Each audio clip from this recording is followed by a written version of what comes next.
Series circuit. Resonance का मतलब था कि मैक्सिमम करंट किस कंडीशन पे होगा, ऐसे पढ़ा था हमने। उससे आगे पढ़ेंगे अभी उसी से रिलेटेड।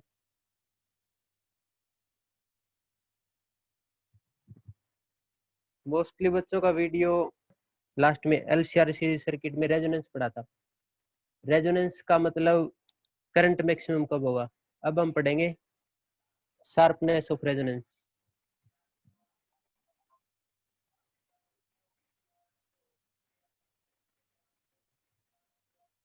Sharpness of resonance.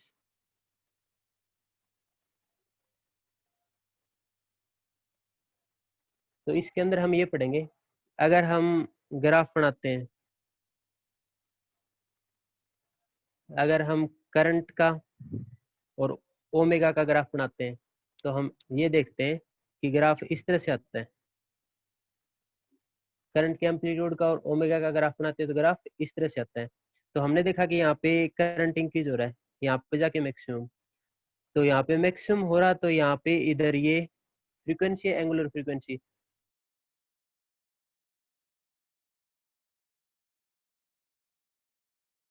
तो करंट मैक्सिमम किस फ्रीक्वेंसी पे होता है, फ्रीक्वेंसी पे करंट मैक्सिमम होगा ना, ये करंट मैक्सिमम, इसको रेजोनेंट फ्रीक्वेंसी कहते हैं।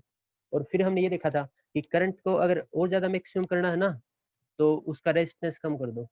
तो करंट को अगर और ज्यादा कम करना है तो रेजिस्टेंस कम कर दो। तो करंट अगर इस सर्किट के अंदर, एलसीआर सर्किट के अंदर, अगर हम रेजिस्टेंस कम कर देंगे तो ग्राफ इस तरह से आएगा। अगर रेजिस्टेंस कम कर देंगे तो ग्राफ इस तरह से, और ग्राफ इस तरह से है, इसका मतलब अब करंट ज्यादा होगा, है ना। अगर हमने रेजिस्टेंस कम लिया तो ग्राफ इस तरह से होगा, करंट मैक्सिमम। अगर फिर दोबारा हम और रेजिस्टेंस कम कर देते हैं, और रेजिस्टेंस कम कर देते हैं, तो ग्राफ फिर इस तरह से हो जाएगा। ठीक है, इस तरह से। तो यहाँ पे करंट और भी ज्यादा होगा, तो इसका मतलब ये रेजिस्टेंस सबसे कम है, ये रेजिस्टेंस सबसे कम है, तो इसका करंट भी मैक्सिमम है, करंट की एम्पलीट्यूड मैक्सिमम है।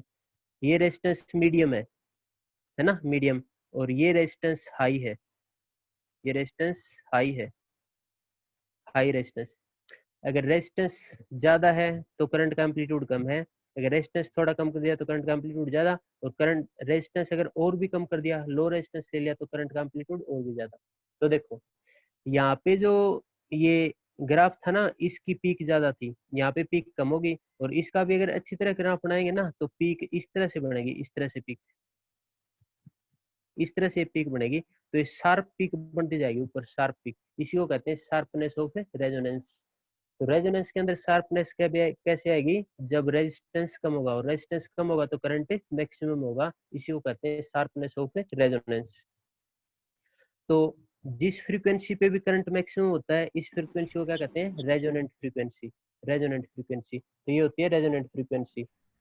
अब इसी के अंदर होता है क्यू फैक्टर, इसी के अंदर नाम आता है क्यू फैक्टर। ये क्यू फैक्टर क्या है, तो देखो क्यू फैक्टर क्या है। इसी ग्राफ को फिर दोबारा बनाते हैं, क्यू फैक्टर क्या है। ये ग्राफ इस तरह से है, ये ग्राफ है एंगुलर फ्रीक्वेंसी और करंट के एम्पलीट्यूड का, ये ग्राफ है। तो इसके अंदर देखते हैं कि क्यू फैक्टर क्या है। देखो हमने ये देखा कि ये मैक्सिमम करंट तो यहाँ पे है, और मैक्सिमम करंट जिस फ्रीक्वेंसी पे होता है ना, उसको रेजोनेंट फ्रीक्वेंसी कहते हैं, ये हमने पढ़ लिया। ठीक है। अब देखो, ये हमने मैक्सिमम करंट मान लिया, तो ये आई नोट है ना, एम्पलीट्यूड ऑफ करंट, ये मैक्सिमम करंट होता है, आई नोट मान लिया। फिर हम थोड़ा इधर चलेंगे तो करंट कम हो गया, थोड़ा इधर चलेंगे तो करंट कम होगा।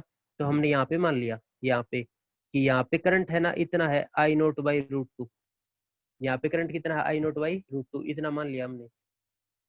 यहाँ पे करंट इतना है, तो इसकी सीध में यहाँ पर भी करंट इतना ही है ना। यहाँ पे जितना करंट है इस ग्राफ में, यहाँ पर भी इतना ही करंट है। ठीक है, तो इनकी फ्रीक्वेंसी देखो, इनकी नीचे फ्रीक्वेंसी देखेंगे ना, तो इसकी फ्रीक्वेंसी यहाँ पे आई, ये तो ओमेगा 1 मान ली, और इसकी फ्रीक्वेंसी यहाँ पे आई, ये ओमेगा 2 मान ली हमने, ओमेगा 2, ये ओमेगा 1, ये ओमेगा 2, ये वाली फ्रीक्वेंसी ओमेगा 2, ये वाली ओमेगा 1। और जिसपे करंट मैक्सिमम है ना पूरे ग्राफ के अंदर, वो रेजोनेंट फ्रीक्वेंसी और करंट मैक्सिमम है आई नोट, पीक करंट या फिर एम्पलीट्यूड ऑफ करंट भी कहते हैं इसको। हम यहाँ से इधर चले तो यहाँ पे मान लिया हमने current I naught by root two हो गया, है ना। क्यों मानना ये बताएंगे। तो करंट होगा I naught by root to.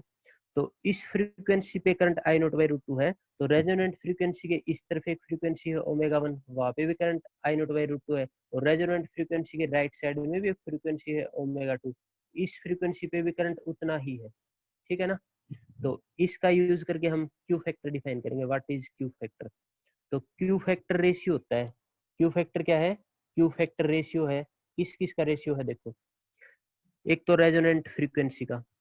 Q factor क्या है? क्यू फैक्टर रेशियो है किसका? रेजोनेंट फ्रीक्वेंसी का, और किसका है? इन दोनों फ्रीक्वेंसी के डिफरेंस का, इन दोनों फ्रीक्वेंसी के डिफरेंस का। तो ज्यादा फ्रीक्वेंसी कौन सी है? यहाँ से देखेंगे तो ये तो ओमेगा वन, और यहाँ से देखेंगे तो ये ओमेगा टू, तो डिफरेंस लेंगे तो omega two minus omega one, ठीक है। क्यू फैक्टर क्या है? Q factor it is the Q factor it is the ratio of resonant frequency to the difference of frequency, है ना।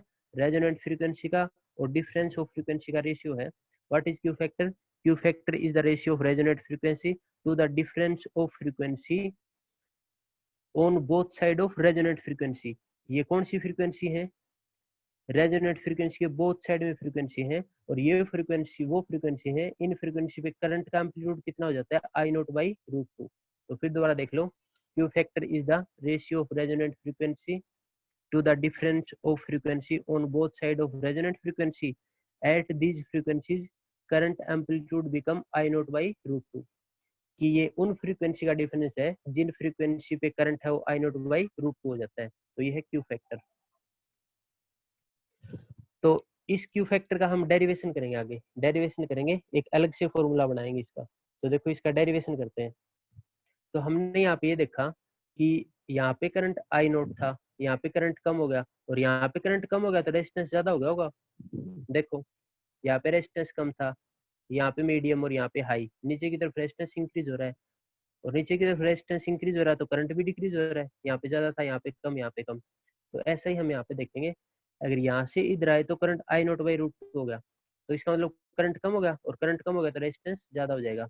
अगर हमारा current I naught by root two हो गया तो रेजिस्टेंस कितना हो गया? रूट टू टाइम्स, क्योंकि जितना करंट कम होगा उतना रेजिस्टेंस ज्यादा भी होगा ना। तो करंट अगर I naught by root two कम होता है तो रेजिस्टेंस कितना ज्यादा हो गया? Root two times. अगर रेजिस्टेंस इतना ज्यादा हो जाएगा तो करंट इतना वन बाई रूट टू कम हो जाएगा, ठीक है। अब हम पढ़ते हैं डेरिवेशन ऑफ क्यू फैक्टर।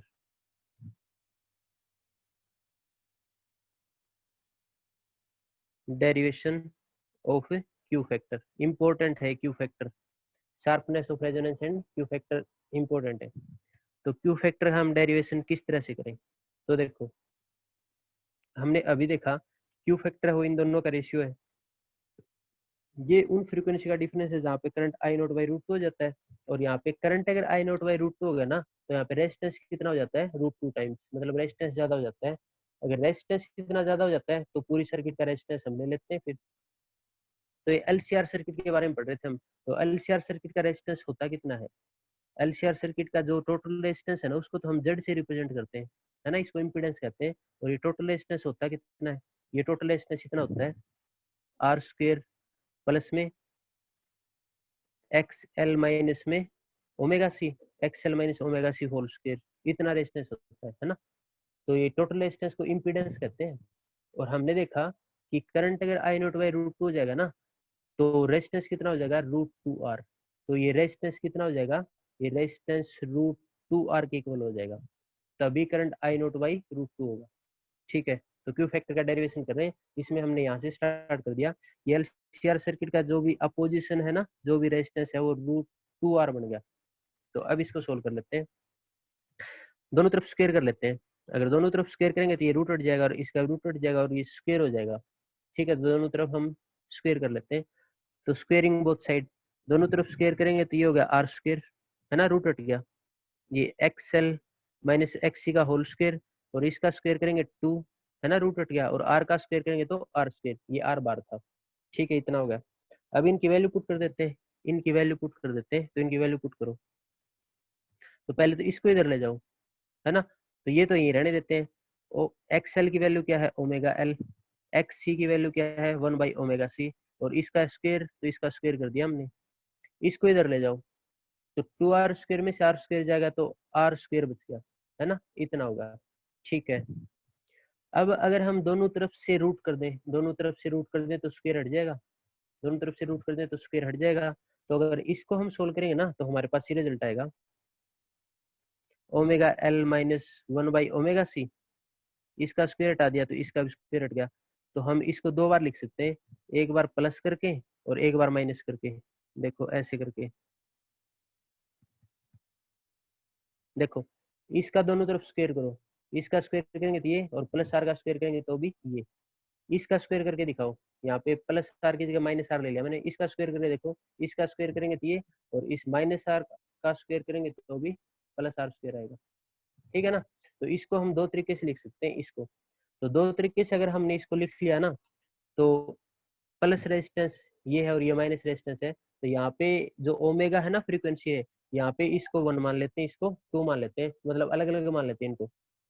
तो अगर ये फ्रीक्वेंसी है, इसको हम 2 मान लेते हैं प्लस वाली, जो माइनस वाली इसको फ्रीक्वेंसी को हम 1 मान लेते हैं। तो यहाँ पे ओमेगा की जगह ओमेगा 2, यहाँ पे ओमेगा 1।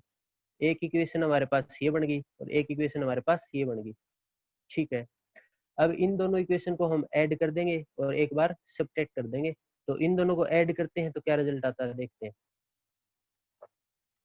तो अब क्या करेंगे, एडिंग 1 एंड 2, ऐड 1 एंड 2, इन दोनों को ऐड करते हैं तो हमारे पास क्या रिजल्ट आता है। तो दोनों को हम ऐड करते हैं तो देखो ये रिजल्ट आता है। इक्वेशन देख लो, हमारे पास ये इक्वेशन थी, इनको ऐड कर लो, इस साइड को भी ऐड कर लो, इसको भी। इसको ऐड करेंगे 0 आ जाएगा और इसको हम ऐड करके लिख लेते हैं। तो इसको ऐड करेंगे तो पहले ये लिख लो फिर ये लिख लो, नहीं तो पहले इसको लिख लो फिर इसको लिख लो। पहले ये लिख लेते हैं नीचे वाले, ओमेगा 1 एल माइनस में 1/ओमेगा 1c, और ऐड करनी है दूसरी इसमें, तो इसके अंदर ये ऐड करनी है तो ये ऐड कर देते हैं। तो ऐड करते हैं ओमेगा 2 एल माइनस में 1/ओमेगा 2c, ऐड कर दिया हमने। लेफ्ट हैंड साइड ऐड किया तो इतना है, राइट हैंड साइड ऐड किया तो प्लस का और माइनस का हो 0 हो गया। ठीक है। उससे आगे सोल्व कर लेते हैं, उससे आगे सोल्व करते हैं। तो अब देखो इसमें, इसमें हम ऐसे कर सकते हैं, इससे आगे अगर हम सोल्व करेंगे तो यहाँ से एल कॉमन ले सकते हैं और यहाँ से सी कॉमन ले सकते हैं। तो देखो इनको इकट्ठा कर लो, फिर इनको इकट्ठा कर लेते हैं। तो इनका इकट्ठा कर लेते हैं, तो इन दोनों को ओमेगा 1 प्लस ओमेगा 2 और एल कॉमन आ गया। इन दोनों को इकट्ठा कर लो तो माइनस कॉमन आ गया और सी भी कॉमन आ जाएगा, है ना, सी। तो 1/c कॉमन ले लो, 1/c कॉमन ले लिया हमने। तो इन दोनों को इकट्ठा करते हैं तो माइनस भी कॉमन आ गया और 1/c कॉमन आ गया। क्या बच गया, 1/ओमेगा 1, और इसमें बच गया 1/ओमेगा 2। अगर इसका इससे मल्टीप्लाई करेंगे तो ये आएगा और इसका इससे मल्टीप्लाई करेंगे तो ये आएगा, इज इक्वल टू 0, इतना आ गया। ठीक है। इसको इधर ले जाए तो ये प्लस का ही हो जाएगा, इसको इधर ले जाते हैं तो ये प्लस का हो जाएगा। तो ठीक है, ये as it is omega 1 plus omega 2 और ये एल, और इसको इधर ले जाते हैं तो प्लस का हो गया, और प्लस का हो गया तो साथ में ध्यान ये भी रखना है कि इसका एलसीएम लेके सोल्व कर लेंगे। इसका एलसीएम लेके सोल्व करेंगे तो ओमेगा 1 ओमेगा 2, है ना, ये ओमेगा 2 इधर जाएगा और ओमेगा 1 इधर, तो ओमेगा 2 प्लस ओमेगा 1। तो ओमेगा 2 प्लस ओमेगा 1 कर लो या फिर ओमेगा 1 प्लस ओमेगा 2 कर लो, कोई दिक्कत नहीं है। इसको इधर लिख लो, इसको इधर लिख लो, कोई फर्क नहीं पड़ता। तो हमारे पास इतना आ गया, हम इसको इधर लेंगे तो प्लस भी होगा, इन दोनों का एलसीएम लेके सोल्व भी कर लिया। ठीक है। अब देखो ओमेगा 1 प्लस ओमेगा 1 इससे ये कट जाएगा, ये कट जाएगा, इससे, है ना, कट जाएगा। और कट जाएगा तो हम ये निकाल लेते हैं, ये ओमेगा 1 2 इधर ले जाओ तो हमारे पास ओमेगा 1 ओमेगा 2 इधर आ गया, है ना। ये इससे हमने काट दिया, यहाँ पे एल बच गया, एल को इधर ले जाओ तो 1/LC बच गया। इसको इससे काट दिया, ओमेगा 1 2 को इधर ले गए, एल को इधर ले आओ तो इतना आ गया। तो हमारे पास ये एक इक्वेशन आ गई, ये थर्ड इक्वेशन है, ओमेगा 1 2 की वैल्यू 1/LC आ गई। ठीक है। तो ये तो हमने ऐड किया तब आया है। अब उन्हीं दोनों को हम सब्ट्रैक्ट कर लेते हैं, है ना, सब्ट्रैक्ट कर लेते हैं, सब्ट्रैक्ट 2 फ्रॉम 1, है ना, फर्स्ट में से सब्ट्रैक्ट कर लेते हैं।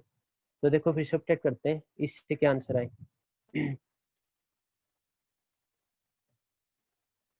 तो ये सब्ट्रैक्ट करते हैं यहाँ पे, इसमें से ये सब्ट्रैक्ट कर लेंगे। तो सब्ट्रैक्ट करके देखो फिर क्या आंसर आता है।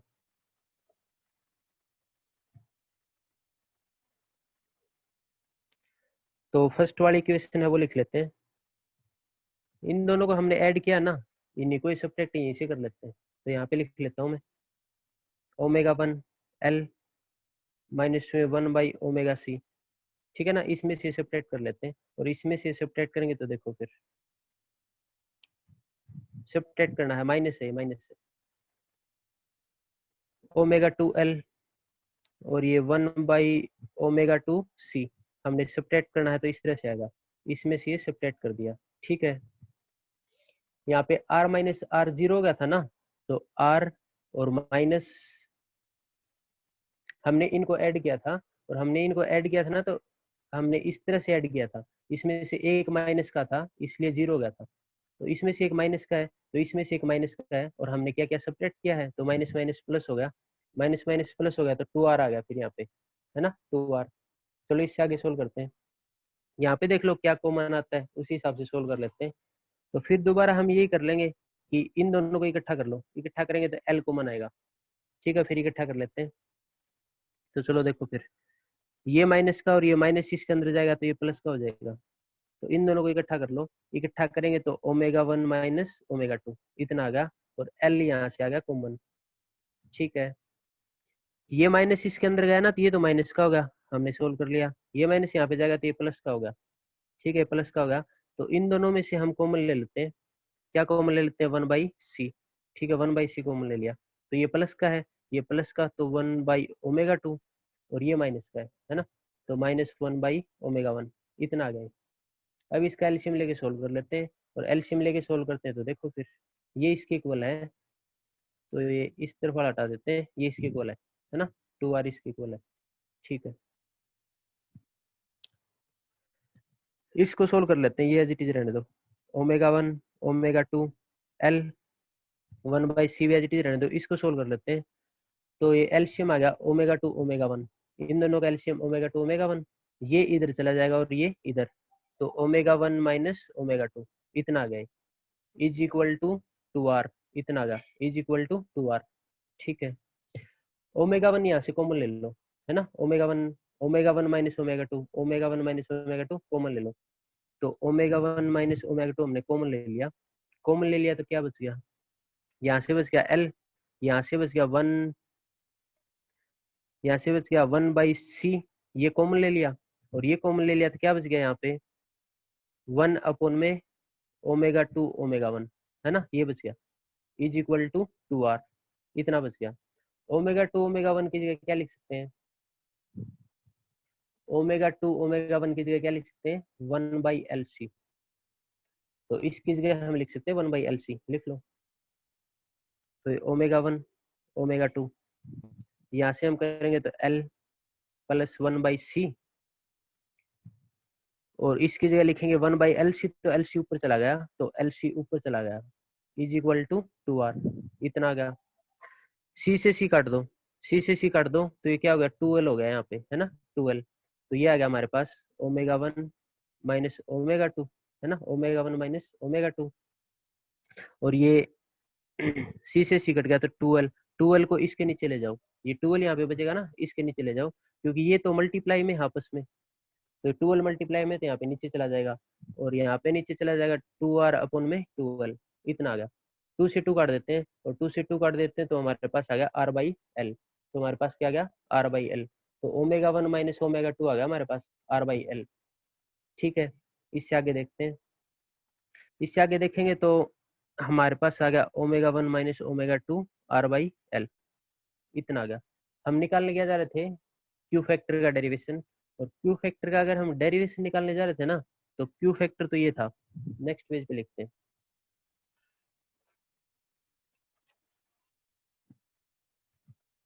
हम क्यू फैक्टर का डेरिवेशन करने जा रहे हैं, और क्यू फैक्टर ये था रेजोनेंट फ्रीक्वेंसी अपॉन में difference of frequency, Q factor तो ये था रेजोनेंट फ्रीक्वेंसी अपॉन में डिफरेंस ऑफ फ्रीक्वेंसी, ठीक है।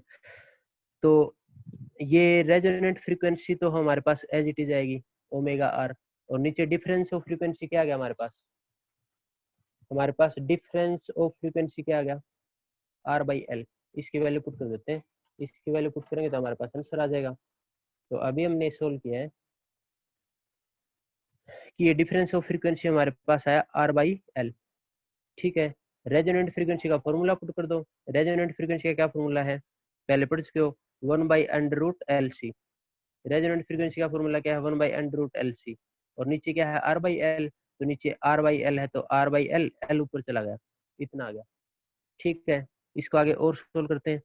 तो ये पहले लिख लेता हूँ मैं, 1/R√LC, है ना, ये R पहले लिख दिया यहाँ पे। तो R√LC, ऊपर क्या है, L, तो ऊपर L है, इतना आ गया। इसको आगे सोल्व करते हैं।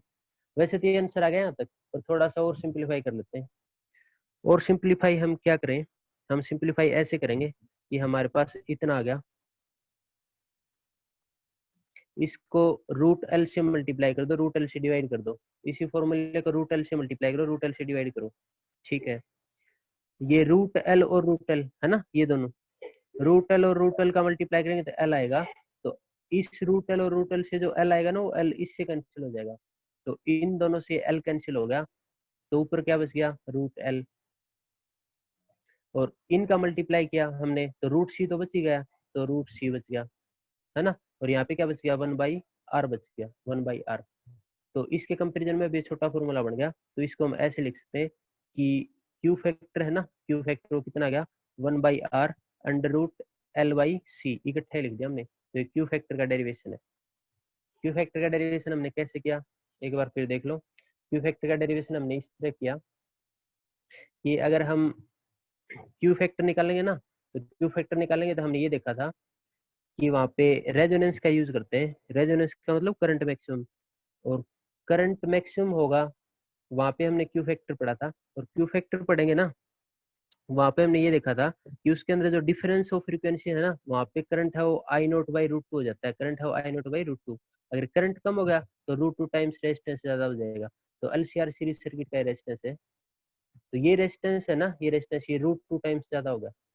यहाँ से स्टार्ट करना पड़ेगा, दोनों तरफ स्क्वायर कर लो तो रूट हट जाएंगे, स्क्वायर इतना आ गया, है ना। इस R² को इधर ले जाओ तो ये R² ही बच गया, इतना आ गया। और इनका हम स्क्वायर हटाएंगे ना, तो इनसे दो फॉर्मूले बन सकते हैं, एक प्लस का, एक माइनस का।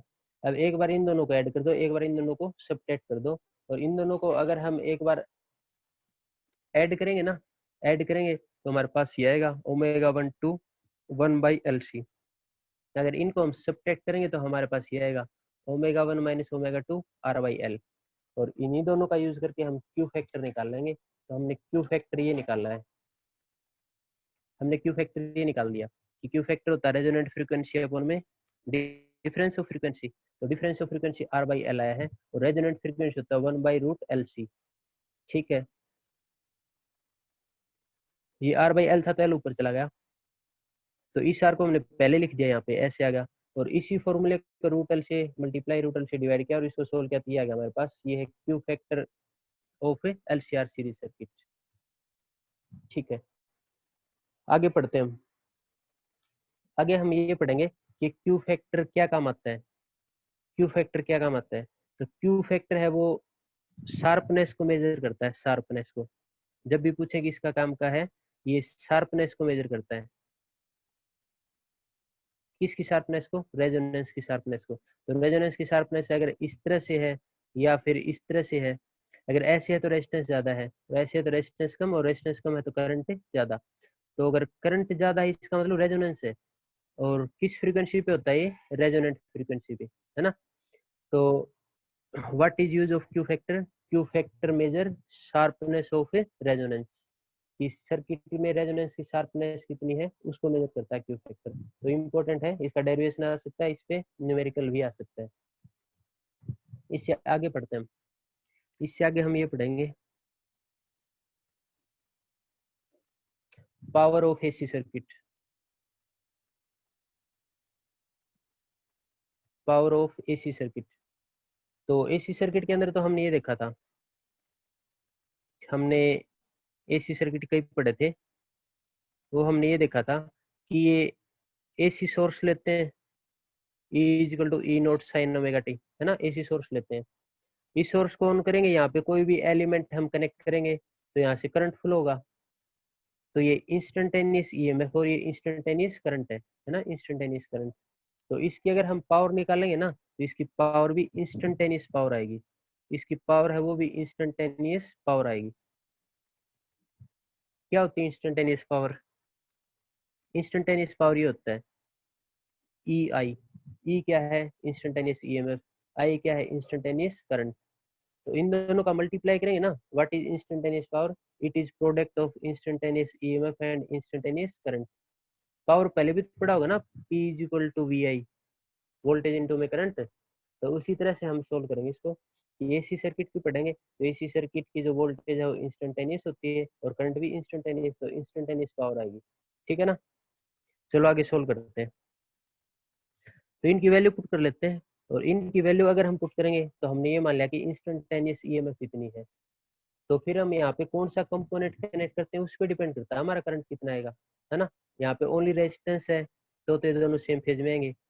अगर अकेला इंडक्टर है, अकेला कैपेसिटर है, तो इनके बीच में फेज डिफरेंस है वो π/2 का आएगा, है ना? तो इस तरह से यहाँ पे कोई भी कंपोनेंट कनेक्ट करना पड़ेगा। तो हमने ये मान लिया कि हमने कोई भी कंपोनेंट कनेक्ट किया, उसकी वजह से जो करंट आया है ना, वो करंट इतना आ गया, I = I0 साइन ω t-5, इतना मान लिया हमने। क्योंकि हमने देखा था कुछ सर्किट में करंट इतना भी आता था, तो हमने ऐसे मान लिया कि यहाँ पे जो भी कोई कंपोनेंट कनेक्ट किया ना उसमें करंट इतना है, तो यहाँ से ईएमएफ अगर इतनी देंगे इसी सर्किट में तो उसमें इंस्टेंटेनियस करंट इतना पड़ेगा। इसका मतलब करंट में -5 होगा ना, तो करंट पीछे चल रहा 5 की फेज से। ठीक है, तो ये दो चीज मान ली। अब सोल्व करते हैं। सोल्व करने के बाद लास्ट में अलग अलग केस ले लेंगे कि ओनली रेजिस्टेंस है तो पावर कितनी आई, ओनली इंडक्टर है तो पावर कितनी आई, ओनली कैपेसिटर है तो पावर कितनी आई। क्योंकि ओनली रेजिस्टेंस है ना, तो ये फेज डिफरेंस जीरो होता है, यहाँ पे जीरो पुट करके सोल्व कर लेंगे। ओनली इंडक्टर है तो इसकी वैल्यू 90 होती है, 90 पुट करके सोल्व कर लेंगे, तो ऐसे सोल्व कर लेंगे। चलो फिर स्टार्ट करते हैं इंस्टेंटेनियस पावर। इनकी वैल्यू पुट कर लें, तो वैल्यू पुट कर लेते हैं। तो इंस्टेंटेनियस पावर को मैं पी से रिप्रेजेंट कर देता हूँ। ई की वैल्यू ये रही, पुट कर लो, E0 साइन ω t। आई की वैल्यू ये रही, I0 साइन ω t-5, इतना कर लिया हमने। ठीक है, ये I0 है, इसको पहले लिख लो इसके साथ। तो E0 I0 ये as it is sine ω t। ठीक है, इतना आ गया। अब हमारे पास ये बच गया, तो ये है साइन A-B, है ना? तो इस पे हम साइन A-B का फॉर्मूला लगाते हैं। साइन A-B होता है sine A cos B। Sine A-B का फॉर्मूला लगाएंगे, ये होता है साइन A, ये B है ना, कोस B। ये माइनस है तो माइनस आएगा, प्लस है तो प्लस आएगा। तो एक सेकंड रुको।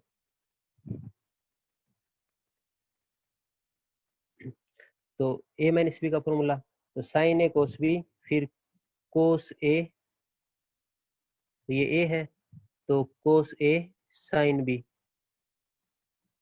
तो ये B है साइन B। ये इस फॉर्मूले को हमने खोल लिया। चलो आगे देखते हैं। आगे क्या करें, इसका इससे मल्टीप्लाई कर दो, इसका इससे कर दो। ठीक है, ब्रैकेट सोल्व कर लेते हैं। तो हमारे पास यहाँ पे आ गया E0 I0।